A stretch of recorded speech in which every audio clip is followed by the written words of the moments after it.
초인류가 되려면 인격을 수양하자. 위기가 생기면 더더욱 체계의 돌파구를 찾아야 한다. 삼성의 임직은 독서 동아리에서 독서 토론하면 많은 공동을 이끌어낸 초인류에 관한 것이다. 특히 이나모리 가조의 삶과 철학은 가장 큰 공감을 이끌었다. 그의 삶과 철학은 우리에게 큰 교훈을 주었고 우리는 몸소 실천하고자 노력했다. 우리는 이나모리 가조의 책들은 대부분 읽고 토론했다. 이 일을 한다는 것은 인격을 수양하는 것이라고 했던 그의 철학은 직장에서의 일과 인간관계로 생긴 스트레스를 쓰고 인격 수양을 하도록 해주었다. 삼성은 성과로 말하는 대표적인 기업이다.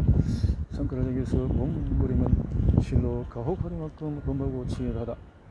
힘들고 처절한 경쟁에서 살아남기 위해서 삼성에서 함께 공부했던 임직원들은 이나모리 가조의 책들을 읽고 자신의 인생 철학으로 받아들였다.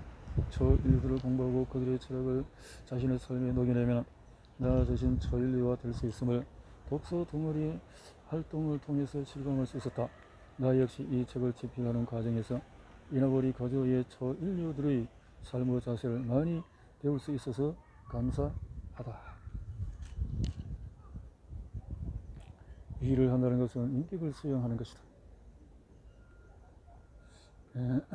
이나모리 가조는 일본에서 존경을 받는 3대 기업 중에 한 명이자 살아있는 경영의 신이다. 그는 27세에 왼손으로 사업에 뛰어들어서 세계적인 전자부품 기업인 교세라와 일본의 2위 통신회사인 KDDI를 창업했는데 교세라를 세계적인 초인류 기업으로 키우면서 수많은 경영 신화를 남겼다. 그는 재생불능 진단을 받고 철학하던 일본 잘 회장을 맡아서 3년 만에 극적인 V자 회복을 이뤄내는 놀라운 성과를 이루었다. 그렇구나. 세이와 조커에서 강연하는 이나모리 이렇게 인기를 하지만 1932년생이라서 연로한 이나모리 회장은 더 열정적으로 강의에 참여하기 힘들다고 털어놓으며 36년째 이어오던 이 대회는 이제 공식 폐쇄를 했다. 2019년 7월 15일 요코하마 해변의 국립컨벤션센터 파시피오 요코하마 대강당에서는 다음 마지막 대회가 열렸다. 이 대회는 이나모리 회장이 직접 참가하지 못했다. 하지만 무려 4,791명의 기업인들이 세계 각지에서 몰려와서 화상을 통해서 그의 마지막 육성을 들었다. 이제 그의 경영 습관은 그가 남긴 책을 통해서 계속된다. 역시 책은 힘이 강하고 생명력이 길다. 초인류가 되기 위해서 필요한 덕목을 이나모리 회장의 책을 통해서 소개해 보도록 하겠다. 이나모리 회장은 인간은 새 섬으로 나올 수 있다고 했다. 스스로 불타는 자연성 인간, 불을 붙이면 타오르는 가연성 인간, 불을 지펴도 타오르지 않는 불연성 인간으로 나눌 수 있다. 우리는 어떤 사람이 되어야 하나 자연성 인간이 되면 좋겠지만은 최소한 가연성 인간이 되어야 함께 일할 수 있을 것이다. 이나모리 회장은 불평뿐만을 토로하고 트집 찾기만 하는 불연성 사원을 가장 싫어했다. 이나모리 월급쟁이들의 남긴 의혹 5가지는 다음과 같아. 첫째, 지금 맡은 일을 사랑하라. 그것이 인생을 풍요롭게 만드는 유일한 길이다. 사랑하는 힘이 세다. 열등감과 격하지 말고 그대로 바라보리라. 내가 무엇이 부족한가 하는 것은 그런 존경이다. 부족함을 받아들이고 장점을 강화해야 한다. 인생의 행복은 내 마음이 그리는 대로 나타난다. 생각의 차이가 인류를 만들고 노력하는 인류가 초인류가 된다. 노동이란 스님과 스님과 같다. 회사원도 맡은 일에 빠지면 깨달음의 경지에 도달할 수 있다. 그래서 일을 한다는 것은 자신의 인격을 수양하는 것이라고 했다. 다섯째, 시련을 도전의 기회로 삼아서 도약하는 사람은 초인류가 될 수가 있다. 다음으로 CEO들에게 남긴 의혹 5가지 이렇다. 첫째, 회사는 CEO의 그릇 이상은 크지 못한다. 회사가 성장하려면 최고 경영자의 그릇이 더 커야 한다. 자신의 희생을 용기 없는 리더는 조직을 이끌어갈 수가 없다. 기업 경영에 꼭 필요한 글자는 덕이다. 기업이 장기적으로 번영하려면 덕치가 필수라는 이야기다. 사람을 움직이는 유일한 노동력은 무사이타의 정신이다. 다섯째, 사업 구상은 낙관적으로, 계획은 비관적으로, 실행은 낙관적으로 해야 한다. 지금 우리는 코로나19로 세계적인 불황에 시달리고 있다. 이나모리는 불황을 극복하는 방법에 대해서도 이야기했는데 가성의 불황 극복의 비법은 다음과 같다. 불황은 성장의 기회다. 둘째, 전사원이 영업하라. 최소 인원으로 줄여서 생산성을 높여라. 신제품 개발에 투자하라. 좋은 인간 관계를 구축하라. 이나모리 가족. 경영의 신은 왜 평생 논어를 읽었을까? 그가 논어에서 배운 것들은 이나모리 가족. 그가 논어에서 배운 것들. 가족은 논어에서 무엇을 배웠을까? 초일리가 되기 위해서는 나보다도 먼저 초일리가 된 사람에게서 배워야 한다. 민학이 가져오시는 20년간 이나모리 회장과 인연을 맺으며 후배 경영자를 양성하기 위해서 서유와 조크를 운영했다. 공자의 제자들은 공자가 남긴 말을 한데 모아서 논으로는 책을 담아냈는데 가져오시는 이나모리 가족의 인생 철학과 경영 철학을 이나모리 가족 그가 논어에서 배운 것들이라고 책을 담아내었다. 이나모리 회장은 평소에 동명 고전을 가까이 했는데 특히 논어를 평생에 걸쳐서 읽었다.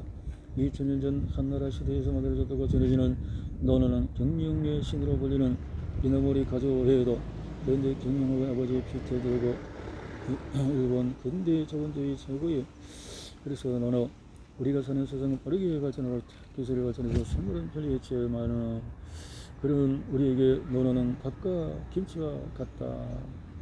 중용인과 중용에 대해서 논어는 우리가 살아가는데 필요한 수신의 길과 인간의 도리를 말하고 있다. 인간의 도리. 젊은 시절에 공자의 논어를 배운 것이 지금의 나를 있게 했다라고 이나모리는 채널에서 말을 했다라는 건데요. 위대한 팀을 만드는 위닝 스프릿. 자, 애플의 스티븐 잡스, 구글의 레리 페이지, 아마존의 제프 베조스, 실리콘밸리 인류 CEO들이다. 그런데 이들 뒤에는 숨겨진 스승의 스승이 바로 빌 캠벨이다. 2010년 4월 빌 캠벨은 75세의 암으로 세상을 떠나자 실리콘밸리의 유명 CEO들이 한데 모여서 그를 추모했다. 실리콘밸리의 슈퍼 서자들은 왜 그를 추모한 걸까? 자기 개발보다도 타인 개발이 중요하다. 리더라면 구성원들을 잘 이끌어야 한다. 코칭 전문가 빌 캠벨은 자기 개발이 아니라 타인 개발을 추구한다. 내 주위 사람들을 발전시켜야 내 자신은 물론 내가 이끄는 조직도 발전한다고 생각한 것이다. 그는 모든 관리자들은 부하와 직원들의 안녕과 성공을 우선해야 한다고 말했다. 구성원들을 존중하고 구성원들로 하여금 신뢰받는 리더가 되어야 한다고 본 것이다. 일례로 캠벨은 구성원들에게 유대감을 쌓기 위해서 월요일에 열리는 회의 때에 가장 먼저 주말에 무엇을 했는지 물어보았다. 개인 생활을 서로 공유하면서 서로를 인간적으로 알아가기 위해서였다. 그러자 구성원은 즐거운 마음으로 회의에 참석하게 되었고 창의적인 아이디어들이 쏟아지게 되었다. 빌 캠벨은 39세까지 풋볼 코치로 활동하면서 이켄팀 스포츠의 위닝 스피릿을 비즈니스 분야에 접목했다. 개인지로 가득 찬 실리콘밸리에서 팀플레이 정신과 함께 공동체 정신, 존중 정신, 협력 정신 등을 심어주어 강한 조직을 만들게 했다. 그는 풋볼 코치로 활동할 당시에 강한 팀을 만들기 위해서 올바른 선수를 선발했다. 특히 열정과 끈기를 가지고 팀 구성원들과 공감하고 팀을 우선시하는 태도를 가진 선수를 뽑았다. 이런 경험을 살려서 기업의 성장에 견인하는 팀을 만들었다. 이러한 팀은 끈끈한 동료 관계를 기본으로 하는데 최고의 팀을 뽑는 데 있어서 성별 등을 따지지 말아야 한다. 팀을 꾸릴 때는 모든 편견으로부터 뭔가 길을 잃게 한다. 자, 어떤 사람이 최고의 리더가 되는가? 아무리 좋은 멘토를 만나도 코칭받을 마음이 없으면 소용이 없다. 직원에게 좋은 멘토가 되기 위해서는 그들의 마음부터 사로잡아야 한다. 빌 캠벨은 스티브 잡스, 실리콘밸리 CEO들의 마음을 사로잡는 코칭 전문가다. 그는 스티브 잡스가 췌장암에 걸린 사실을 누구보다도 먼저 알고 거의 매일 스티브의 집에 찾아가 돌보았다. 빌은 그들의 제품관리 수석을 채용할 때 코칭받을 준비는 되어 있나요? 라고 물었다. 코칭받을 준비가 되어 있어야 코칭할 수 있다고 생각했기 때문이다. 코칭받을 준비가 된 사람은 솔직하고 겸손하며 인내심이 강하고 열심히 일할 의지가 있으며 꾸준하게 학습한다. 이런 사람들은 코칭을 받으면 스스로 보지 못하는 단점을 객관적으로 인식할 수 있다. 굳이 정답을 알려주지 않더라도 교훈과 의미를 스스로 파악할 수 있는 것이 빌의 코칭법이다. 빌 캠벨은 부하 직원들의 안녕과 성공을 최우선으로 여겼다. 직원들의 업무뿐만 아니라 삶에도 관심을 기울였다. 회의를 시작하기 전에 항상 스몰 토크로 대화를 시작했고 직원이기 전에 한 명의 인간으로서 사랑을 했다. 그는 구글의 여행 보고서 문화를 만들었는데 동료 일을 키우기 위해서 주말에 있었던 일을 이야기함으로써 회의를 시작하도록 했다. 그는 건강 문제가 생긴 직원에게 제트기를 빌려주기도 했다. 빌 캠벨의 스몰 토크는 자연스레 업무나 가족 이야기로 넘어갔고 그래서 어떻게 도와주면 될까라는 말로 이어졌다. 아무런 IT 관련 행사에 참가하고 싶어 했던 서든 보이츠키가 초대장을 구하지 못해 이 사실을 안 말도 안 되는 상황이라며 초대장을 구해주었다. 훗날 서든 보이츠키는 유튜브를 글로벌 기업으로 성장시키는데 서로 먼저 도와주려 하는 이들의 관계는 비즈니스도 도움이 되었다. 시어라면 자신의 모르는 부분을 더듬어주는 사람이 필요해. 회사 비전은 뭔가? 인생의 비전은 뭔가? 비전이 나를 이끌고 성장시킨다. 빌 캠벨은 창업할 용기와 능력을 지닌 사람들을 특별히 존중했다. 그런데 CEO 회사에 대한 사랑과 비전이 아무리 크더라도 좋은 사람이 곁에 없다면 곤란할 것이다. 2000년 아마존 이사회가 제프 베조스에게 CEO 자리에서 물러날 것을 요구했을 때 베조스를 구한 사람은 바로 빌 캠벨이었고 구글의 창업자들과 에릭 슈미스트가 충돌할 때에 가운데서 조율하고 신뢰를 입힌 것도 빌이었다. 그는 창업자의 모난 부분을 다듬어 존경받는 리더로 만들었다. 그래서 그는 실리콘밸리의 유명 CEO들에게 존경을 받고 있다. 이렇게 훌륭한 사람들의 초인류는 소음을 차단하고 깊이 몰입한다. 나에게 운명을 바꿔준 책이 여럿이 있는데 그 중에 한 것이 황롱문의 몰입이다. 2007년에 몰입을 읽고 큰 교훈을 얻었고 몰입을 통해서 나 자신을 발전시킬 수 있었다. 몰입. 특히 몰입의 효과는 새벽 등산하는 2시간 동안에 가장 효력을 발휘한다. 새벽에 몰입을 한 덕분에 그동안 많은 책을 읽는데 큰 도움이 되었다. 2021년 5월 어느 날 서울대 교정에서 황롱문 교수를 직접 만나 인터뷰를 했다. 몰입의 중요성에 대해서는 3초 집중, 초몰입 성과는 10배 높아진다에서도 이야기했지만 황롱문 교수와 인터뷰 내용을 토대로 좀 더 이야기하고 싶다. 초1이라면 몰입을 넘어 초몰입의 경지에 이르라. 자, 한 교수는 몰입은 성리학에서 말하는 경의 개념과 비슷하다고 한다. 성리학의 경응, 주일무저 마음을 오로지 하나에 집중하는 것이라고. 이 경지에 도달하면 바른 지혜를 얻고 대상을 올바르게 파악한다고 했다. 성리학은 경을 통해서 인간 본인의 착한 마음을 회복하여 성인이 되는 것을 목적으로 하는 학문책이다. 성리학의 대표적인 인물인 주자 성인이 이르는 방법을 거경을 강조한다. 거경은 경을 강조한다는 의미인데 이로써 악한 마음으로 변질하는 요인을 제거하여 본래 착한 모습인 참나와 만날 수 있고 이런 마음의 수양을 통해서 성인의 가까이를 쓸 수 있다는 것이다. 인간은 본래 착한 모습으로 태어났는데 주위 환경에 의해서 점점 퇴색되어 세상에 대한 불만도 많아지고 착한 본래의 모습도 멀어지게 된다. 한 교사는 몰입을 시작하게 되었다. 남들이 보지 못하는 어려운 수학 문제를 몰입을 통해서 정답을 지내고 그런 과정이 수없이 반복이 되어서 몰입의 힘을 스스로 발견하고 놀라움을 끊지 못했다. 전리가 되기 위해서는 무엇보다 몰입이 필요한 것이다. 몰입하지 않는다면 어찌 전리를 꿈꾸겠는가. 한 교사는 너라도 몰입하지 않으면 재미가 없고 아무리 돈이 많아도 몰입하지 않으면 행복을 경험하지 어렵다고 말하고 몰입적인 사고야말로 잠재된 우리 두뇌의 능력에 점리하게 깨우는 최고의 방법이며 나 스스로 창조적인 인재가 되는 지름길이라고 역설한다. 뉴턴, 아인슈타인, 빌 게이츠, 워런 버핏 등 비관한 업적을 가진 천재들에게도 한 가지 공통점이 있다. 바로 몰입이다. 천재라서 집중력이 높은 게 아니라 집중력이 높아서 천재가 된 것이다. 몰입 상태에서는 자신감이 솟구치고 호기심도 극대화된다. 평소에 어렵게만 느껴지던 난제들이 쉽게 풀리고 삶의 만족도도 높아진다. 몰입 상태에서 두뇌 활동이 최고조에 이르고 소그레 이것이 가장 빠른 속도로 발전한다. 몰입 전문가 황롱문 교수가 말하는 몰입의 5단계는 다음과 같다. 1단계 생각 활용을 통해서 스스로의 사고력에 자신을 갖는다. 2단계 천천히 생각 회의를 습득하여 하루 종일 생각해도 힘들지 않게 단련한다. 3단계 규칙적인 운동을 습관적으로 이어서 매일 최상의 컨디션을 유지한다. 4단계 일상에서 그 문제만을 생각해서 두뇌 활동을 극대화한다. 5단계 한 달 이상 지속적인 몰입 체험을 하면 가치관의 변화가 찾아온다.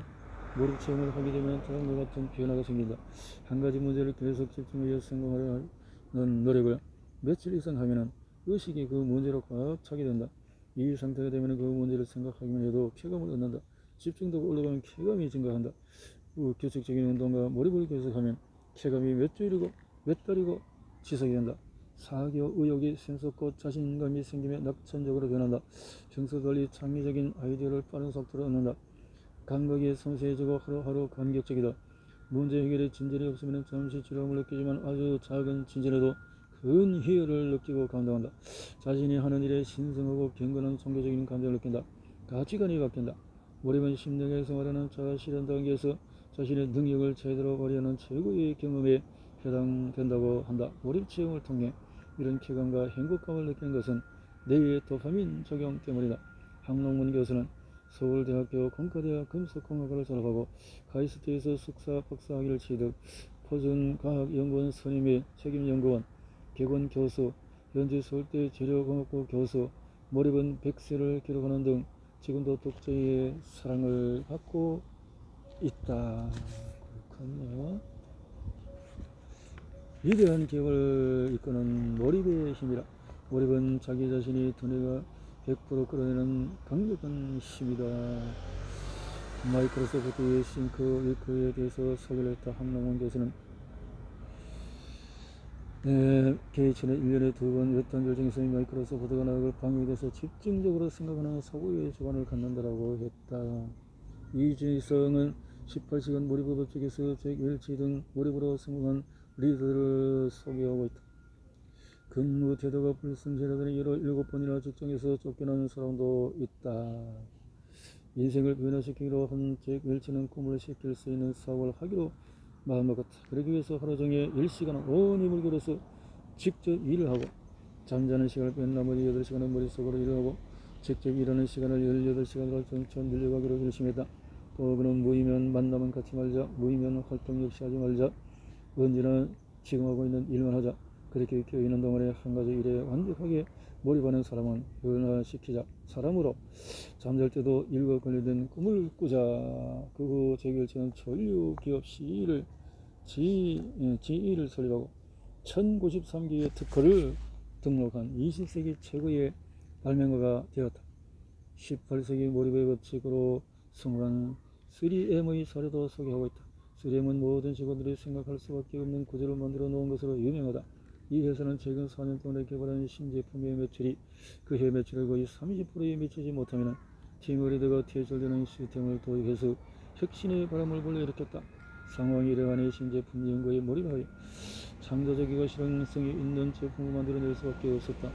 이처럼 세상을 이끄는 초인류들은 몰입을 실천하고 있는데 몰입을 넘어 초몰입의 경지에 이르면 자신의 두뇌 능력을 100% 발휘할 수가 있다. 몰입으로